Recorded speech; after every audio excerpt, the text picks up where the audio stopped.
तर मोनोरेल मध्ये नेमकं काय घडलं पाहूयात ग्राफिकच्या माध्यमातून।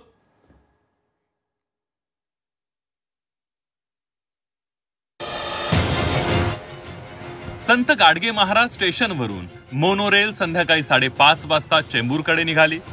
लोकल बंद असल्यामुळे प्रवाशांनी मोनोरेलमध्ये गर्दी केली। नेहमी रिकामी असलेल्या मोनोरेलमध्ये अचानक मोठी गर्दी झाली। त्यानंतर 6:15 भक्ती पार्क इथं मोनोरेलमध्ये तांत्रिक बिघाड झाला। तांत्रिक बिघाडामुळे मोनोरेल एका जागेवर थांबली। मोनोरेल बंद पडल्यामुळे एसी देखील बंद झाले, त्यामुळे प्रवासी आतमध्येच गुदमरायला लागले।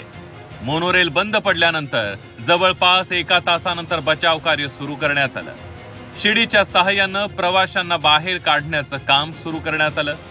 मोनोरेलमध्ये प्रचंड गर्दी असल्यामुळे प्रवाशांना श्वास घ्यायला त्रास झाला।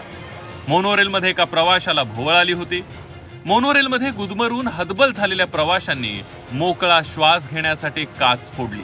जवळपास 3 तासानंतर सर्व प्रवाशांना मोनोरेलच्या बाहेर काढण्यात यश आलं।